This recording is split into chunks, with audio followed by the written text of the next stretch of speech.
우리는 지난주에 존 웨슬리가 성장하면서 어머니 수산나의 그 영향이 아주 컸음을 보았습니다. 그래서 어머니의 성경과 청교도적 그러한 경건한 삶을 통해 그 소중한 가치를 배웠고 또 거룩한 삶의 교율을 몸에 익혔습니다. 요즘 말로 말하면 이 존 웨슬리는 성장하면서 부모님의 가정교육을 통해 거룩한 습관을 형성했어요. 이 습관 형성이 교육에서 가장 중요합니다. 우리가 또한 신앙적으로 성장하는데도 이 습관 형성이 아주 중요합니다.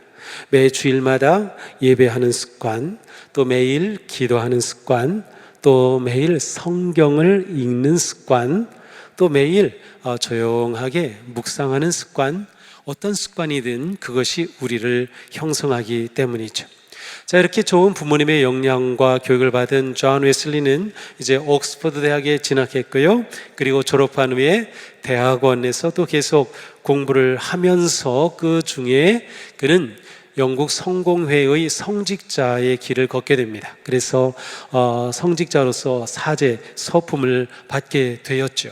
그런데 이 기간 동안 웨슬리에게 가장 영향을 끼친 것이 바로 독서였습니다. 특별히 웨슬리의 내적 변화에 강력한 영향을 주었던 두 가지 책이 있는데 그 하나는 지금도 기독교계의 베스트셀러 중에 하나인 토마스 캠피스의 그리스도를 본받아라고 하는 책이에요.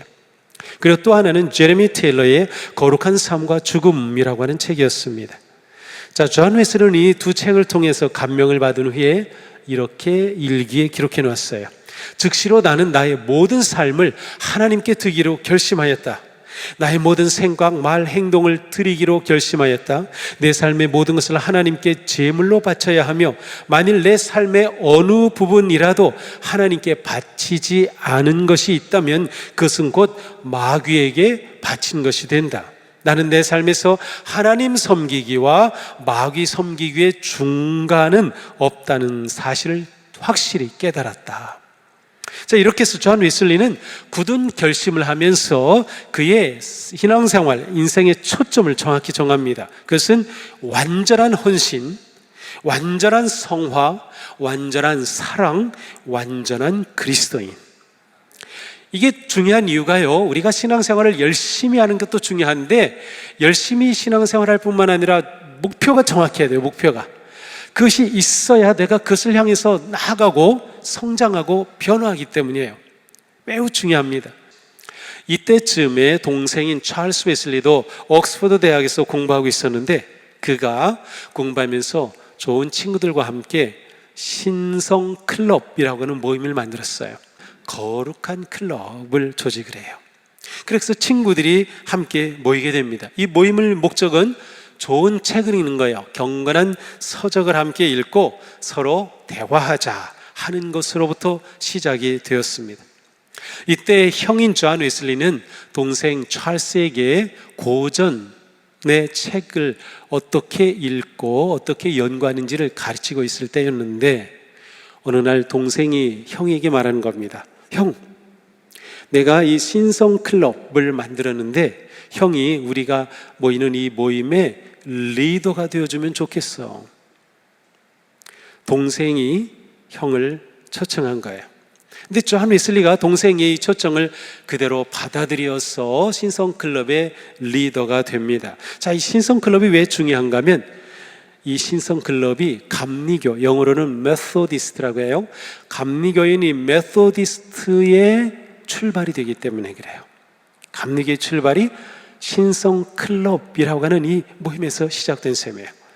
여기는 나중에 아주 최고의 부흥사인 조지 윗필드 같은 분도 함께 참여하고 있었어요. 이들은 처음에는 수요일과 금요일은 금식하자 하고 정하였고 항상 모여서 독서, 대화, 기도를 통해서 경건한 삶, 거룩한 삶, 신앙의 삶을 증진하자 하는 것이 목적이었습니다. 자, 몇 년이 지나면서 이 클럽의 회원이 40명이나 되었어요. 전부 옥스퍼드 대학이니까 최고의 지성들이 아니에요. 40명이 이 모임에 참여하게 됩니다. 자, 이렇게 되면서 이 모임이 점점 발전하는데 개인의 경건 생활을 추구할 뿐만 아니라 구제하고 봉사하는 일도 함께 시작하였어요. 이들은 감옥을 정기적으로 방문하면서 감옥에 갇혀 있는 자들을 도와줍니다. 그리고 심지어 빚 때문에 감옥에 갇힌 자들을 위해서 빚을 탕감해 주는 일도 하였습니다. 그렇게 하면서 복음을 전하는 겁니다. 또한 병자들과 가난한 자들을 찾아가서 도와주고 극빈한 가정의 자녀들을 모아서 옥스퍼드 대학 안에서 조그만 교실을 만들어서 교육도 합니다. 옛날에 우리나라에서 야학이라는 게 있었어요. 그래서 이 대학생들이 이 가난한 가정의 아이들을 불러서 이렇게 교육하고 그랬는데 그거가 똑같은 거예요. 누구예요? 옥스퍼드 대학의 대학생들이에요. 이 청년들이 말이죠. 이 거룩한 운동을 하고 있는 겁니다. 자, 이렇게 되면서 이들의 삶은 아주 규칙적이었어요. 모이는 시간 정확하게 지키고 또 매주마다 무슨 요일이면 어디 있는지가 정확하고 또 어느 시간이 되면 어디를 방문하고 어느 고아원을 가고 어느 감옥을 가고 너무나도 정확하고 규칙적이고 정기적이면서 그들의 삶이 아주 간결했어요. 그래서 다른 친구들이 이 모임에 모이는 사람들을 보면서 별명으로 야, 니들 규칙쟁이, 니들 뭐 이렇게 정하고 뭐 그렇게 규칙적으로 이렇게 살아. 너희들 규칙쟁이야. 메소디스트라고 불렀어요. 메소드, 방법이란 말 아니에요? 방법 따라 살아가는 사람들, 거룩한 삶의 규칙을 정하고 그들 사는 사람들. 규칙쟁이가 메소디스트가 한국말로 감리교가 됐어요. 그래서 이들은 감리교도 메소디스트라고 불리는 사람들이 됐어요. 근데 이 사람들이 이 말을 들으면서 기분 나빠하지 않았어요. 그렇게 불리는 것 괜찮아. 마치 안디옥이라고 하는 교회에서 처음에 성도들이 뭐라고 불리기 시작했어요? 그리스도인이라고 불리기 시작했어요. 그래서 지금 우리가 크리스천이라는 이름이 생긴 것과 똑같아요. 자, 옥스퍼드의 메소디스트들은 초대 교회 성도들처럼 경건함과 자비의 삶을 함께하는 실천적인 선교를 이루었습니다. 경건서적을 읽고 고전을 읽는 이러한 지적 모임에서 시작하여서 경건훈련과 사랑의 실천으로 확장되면서 거룩한 복음운동으로 성장한 거죠.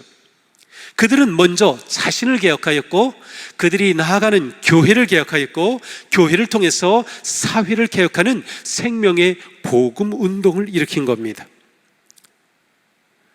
존 웨슬리는 이 신성클럽을 가리켜서 다른 사람들은 메소디스트라고 불렀고 존 웨슬리 자기는 이 신성클럽에 모이는 사람들을 바이블 크리스천이라고 불렀어요. 성경 그리스도인. 왜냐하면 성경에 나타난 그리스도를 믿고 성경에 나타난 그리스도를 따르고 성경에 나타난 그리스도와 똑같이 사는 사람들이다 라고 하는 의미에서 그렇게 했던 거죠. 1735년에는 이 존 웨슬리의 아버지 사무엘 웨슬리가 세상을 떠납니다. 그리고서 4월에 떠나는데요, 10월에 그 동생 찰스와 형 존이 함께 미국 조지아로 선교사로 떠납니다. 이 당시는 미국이 아직 독립국가가 아니었고 불모지였어요. 그래서 특별히 인디언들을 선교하자 하는 그런 목적으로 떠났습니다. 물론 10월에 출발했지만 도착은 2월 달에 했어요. 배 타고 갔기 때문에. 그래서 그곳에서 2년간 선교 활동을 합니다. 자, 그런데 배를 타고 갈 때 119명이 배를 타고 갔는데 그 당시에 배를 타고 가면서 얼마나 풍랑이 심했는지 몰라요. 그런데 그 중에는 모라비안으로 불리는 그리스도인들이 있었어요. 풍랑이 오면은 모든 사람들이 겁에 질려가지고 벌벌 떨고 두려워하고 소리 지르고 막 어쩔 줄 몰라 하는데 이 모라비안 사람들은 그 풍랑이 오는데도 서로 손잡고 찬송을 부르면서 전혀 마음에 동요가 없었어요. 평안한 겁니다. 웨슬리가 이 모라비안들을 보면서 충격을 받아요. 이 모라비안들은 어떤 사람들인가 하면 18세기에 보헤미안 지역, 지금의 체코입니다. 체코 지역에 일어난 복음주의자들이었어요. 아주 훌륭한 그리스도인들이었는데 천주교가 체코에서 이들을 박해하기 시작하면서 이들이 1722년에 독일의 진젠돌프라고 하는 백작이 있었는데 그분이 자기 영지로 이 사람들이 이주하는 것을 허락해줘요. 그래가지고 이 체코로부터 독일에 이주해서 신앙의 자유를 누리며 살던 사람들이 모라비안입니다. 이 모라비안들은 기독교 역사상 최초로 해외 선교 아이디어를 가지고 선교를 한 사람들이에요. 아주 훌륭한 사람들이죠. 그러니까 웨슬리가 이들의 모습을 보고 충격을 받고 모라비안들을 배워야 되겠다 하고서는 미국 조지아주에 도착한 다음에 모라비안의 한 목사님을 계속 만납니다. 스팡겐베르크라고 하는 목사님인데 이분과 계속 만나요. 이렇게 되면서 존 웨슬리는 성령 체험에 대해 눈을 뜨게 됩니다. 모라비안들이 그것을 굉장히 중요하게 여겼기 때문이에요. 그리고 모라비안들을 통해서 구원에 이르는 믿음과 하나님의 은혜가 얼마나 중요한지를 깨닫게 됩니다. 자, 하지만 존 웨슬리와 이 찰스 웨슬리의 2년간의 미국 선교 활동은 실패했습니다. 여기는 뭐 개인적인 그런 일도 있지만 설명할 수는 없고 실패하고 2년 만에 되돌아왔어요. 1738년 2월에 다시 영국으로 돌아옵니다. 이렇게 실패하고 돌아왔기 때문에 얼마나 절망감 가운데 있었는지 모릅니다. 좌절감 가운데 또 영적인 삶도 극히 침체되고요, 신앙도 아주 약해지게 되었어요. 그럼에도 불구하고 웨슬리는 모라비안들과 계속 만납니다. 특별히 돌아와서는 피터 벨러라고 하는 그러한 목사님과 계속 만나요. 이 피터 벨러는 웨슬리보다 9살이나 어린 사람이지만 웨슬리는 이분을 자기의 영적 멘토로 여기면서 끊임없이 그분과 만나고 영적인 지도를 받습니다. 그렇게 하면서 계속 들은 말이 뭔가 하면 오직 회개와 믿음을 통하여 구원을 얻는다. 가장 기본적인 도리잖아요. 그런데 이것에 대해 계속 듣는 겁니다. 근데 어느 날 웨슬리가 고민이 생겼어요. 맞습니다. 믿음으로 구원을 얻는다. 회개로 구원을 얻는다. 그런데 나는 이것을 정말 믿고 싶고 그렇게 했는데 마음에 크게 확 다가오질 않는 거예요. 그런데도 그는 사제이니까 목사이니까 설교는 해야 되는 거예요. 내 자신도 확신이 부족한데 어떻게 믿음에 대해 설교를 합니까? 어떻게 하면 좋지요? 그래서 피터 웰러가 말합니다. 당신이 확신이 생길 때까지 멈추지 말고 설교하십시오. 그러니까 웨슬리가 피터 벨러를 통해 그러한 조언을 받고 정말 설교를 멈추지 않습니다. 계속 설교를 하면서 실제로 설교의 열매들을 보기 시작해요. 회개 역사들이 나타나기 시작하는 거죠. 1738년 5월 21일 주일입니다. 이날은 존 웨슬리의 동생 찰스 웨슬리가 아주 극심한 늑막염으로 엄청 고생하고 있었는데 주일 저녁에 저녁인지 몰라 이 주일에 예배를 드리다가 엄청난 성령 체험을 합니다. 그러면서 그 늑막염이 싹 사라졌어요. 치유와 성령 체험을 동시에 하게 된 거죠. 그로부터 3일이 지난 수요일 1738년 5월 24일에 이번에는 존 웨슬리가 올더스게이트라고 하는 거리에 있는 한 신도회 집회에 참여합니다. 그리고 거기에서 구원의 확신을 얻는 거듭남의 체험을 하게 돼요. 그날의 체험을 웨슬리는 이렇게 기록해 놓았습니다. 저녁에 나는 별로 내키지는 않았지만 올더스게이트에 있는 신도회에 갔다. 신도회는 소사이어티라고 하는 불리는 건데 성도들의 모임 집회를 말하는 거예요. 그곳에서 어떤 사람이 루터가 쓴 로마서 서문을 읽고 있었다. 밤 8시 45분경 그가 그리스도를 믿는 믿음을 통해 하나님께서 역사하시는 변화에 대해 설명하는 동안 나는 마음이 이상하게 따뜻해짐을 느꼈다. 나는 나 자신이 구원을 얻기 위해 오직 그리스도 한 분만을 믿는다고 확신했다. 그리스도께서 나의 죄 곧 이 비참한 내 죄까지도 제거하셨고 죄와 사망의 법에서 나를 구원하셨다는 확신이 들었다. 이게 그가 남긴 일기입니다. 근데 우리가 웨슬리를 볼 때 주의해야 될 것은 웨슬리의 회심이 1738년 5월 24일 딱 이날 하루만이 아니에요. 이 전에도 내 구원의 확신에 관해서 체험한 적이 있어요. 그리고 이 후에도 그는 같은 체험을 한 적이 있어요. 그것을 보통 페틀레인치인이라고 하는데 그 다음에 1월 1일 새해 예배 시간에 60명쯤 모인 그런 자리에서 또 엄청난 성령 강림의 체험을 또 합니다. 이 웨슬리는 1월 1일 새해 예배를 굉장히 중요하게 여겼고요, 새해 예배를 특별히 디자인해서 예배를 드렸고 그게 바로 언약 예배입니다. 우리가 해마다 1월이 되면 세례 갱신 언약 예배 드리죠. 이 웨슬리가 시작한 거예요. 그는 새해를 하나님 앞에 이렇게 엄청난 결단 속에 시작하는 본인의 체험이 있기 때문에 그런 것 같아요. 자, 이러한 체험을 통해서 웨슬리는 천주교회의 공로주의적인 구원론, 선행을 통해 구원을 얻는다고 하는 선행과 경건의 형식에 치우쳤던 영국 교회의 틀을 깨뜨리게 됩니다. 그동안 웨슬리는 완전한 성화를 갈망하였지만 자신의 도덕적 노력만으로는 이룰 수 없다는 것을 깨달았고 조지아주 선교 실패를 통해서 자신의 연약함과 무능함을 느끼고 낙심하던 차에 예수님이 나를 위해 죽으셨다고 하는 것, 예수님이 나를 위해 피 흘리셨다는 것, 예수님이 내 구세주라고 하는 사실을 새롭게 깨닫게 되면서 그는 종의 믿음에서 아들의 믿음으로 바뀌어졌습니다.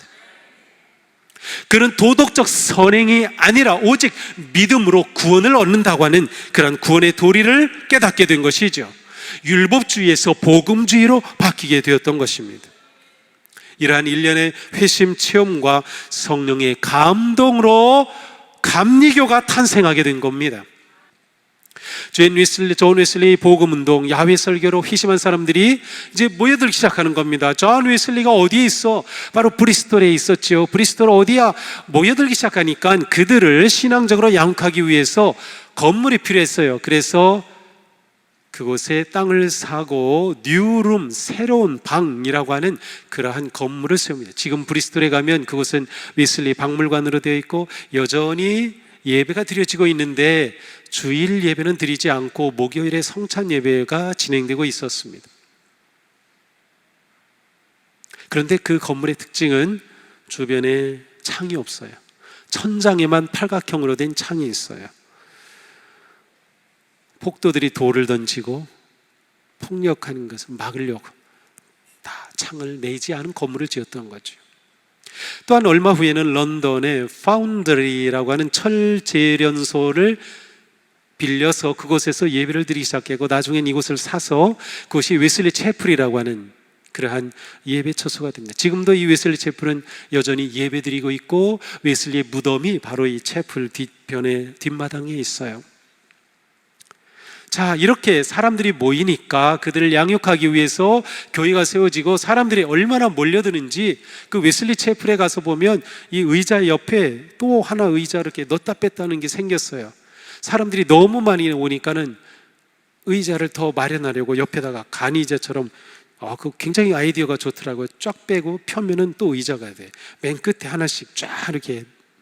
그 다음에 이 의자 우리는 등받이 하나가 있죠. 그런데 이 등받이를 앞으로도 밀로도 이렇게 하게 만들었어요.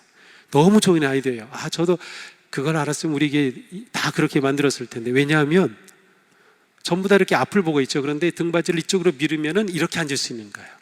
자, 이렇게 예배 드리다가 예배 끝나고 속으로 팔려면 어떻게 해야 돼요? 등받이를 이쪽으로 밀고 두 의자가 마주보게 되는 거예요. 예배를 드리면서 서로 마주보게 뭐해요? 소그룹 운동이죠. 성도들을 잘 돌보고 가르치기 위해 시작한 것이 속회입니다. 웨슬리의 속회는 기독교 역사 가운데 나타난 가장 강력하고 가장 최초이면서도 가장 완전한 소그룹 운동이에요. 그래서 어느 교회든 소그룹 얘기하려면 웨슬리를 말하지 않을 수 없어요. 우리 교회 속회가 이 엄청난 전통 가운데 있어요.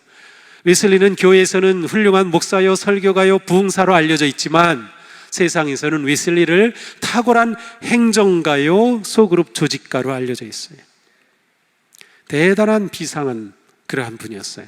조지 휘필드는 엄청난 부흥사였고 초기에는 웨슬리보다 더 많은 사람들에게 설교하고 영향을 끼쳤지만 웨슬리는 소그룹 속회를 조직하여 감리교 운동이라고 하는 거대한 물결을 일으켜서 지금까지도 내려오고 있는 거예요. 얼마나 중요한지 몰라요. 존 웨슬리는 언제나 가난하고 소외된 사람들을 위한 목회를 하였습니다. 그는 계속 그렇게 말을 타고 다녔기 때문에 35만 킬로미터 이상을 평생 달렸어요. 지구 8바퀴를 도는 거리를. 웨슬리는 감옥에 있는 갇힌 자들을 찾아보는 것은 성도의 의무다라고 말했고, 나는 가난한 자를 위한 하나님의 청직입니다라고 말하기도 했습니다. 웨슬리는 영국에서 노예제도를 폐지하는데도 엄청난 심혈을 기울였어요. 이 노예제도 폐지 법안을 내가지고 국회에서 통과시키기까지 애쓴 사람이 윌리엄 윌버포스라고 하는 분이에요. 이 영국 역사를 공부하는 분은 반드시 이분을 봐야 돼요. 근데 윌리엄 윌버포스가 발의해서 통과되기까지 30년 가까이 걸리는데, 그때 존 웨슬리가 윌버포스의 멘토 역할을 했어요. 끊임없이. 그러니까 영국에서 이 노예제도가 폐지되게 한 것이 바로 감리교 운동과 연결이 됩니다. 이 감리교 운동 때문에 영국에서는 산업혁명 이후에 유혈혁명이 없었어요. 프랑스에서는 프랑스 혁명이 나타나가지고 유혈혁명으로 피를 흘렸지만 영국에서는 감리교 운동으로 사회개혁을 일으켰기 때문에 유혈운동이 일어나지 않고 개혁이 된 그러한 나라예요. 그러니까 웨슬리가 얼마나 위대했는가를 우리는 잘 알 수 있어요. 감리교 운동의 특징은 개인 경험을 넘어서서 사회 변혁과 사회 성화인 이유가 여기 있어요.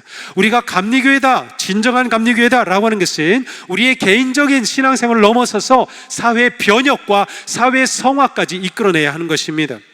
교회는 세상의 문제와 아픔에 관심을 가지고 변화와 개혁을 일으켜야 합니다. 세상이 울 때 함께 울어줘야 되고 세상을 품어주어야 할 사명이 우리에게 있습니다. 소외되고 버림받은 사람들을 찾아가 위로하고 도와주고 그리스도의 사랑을 나누어 주어야 합니다. 열심히 전도하고 섬기는 일을 함께 해야 합니다. 흔히 웨슬리의 신앙과 전통은 균형과 조화라고 말하죠. 전도와 봉사가, 개인과 사회가, 교회와 세상이 사회의 모든 계층과 문제에 관심을 가지고 힘쓰는 겁니다. 웨슬리는 1791년 3월 2일에 천국으로 가셨습니다. 그가 남긴 말이 무엇일까? 그의 유언은 그가 어떤 분인지 잘 보여줍니다. 같이 읽어보겠습니다. 모든 것 중에서 가장 좋은 것은 하나님이 우리와 함께 하시는 것이다. 이것이 그분이 남긴 마지막 유언입니다. 그렇습니다.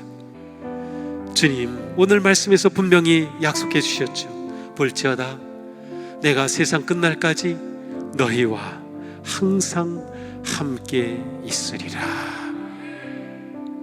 우리와 함께 하시는 하나님, 그분이면 우리는 충분합니다.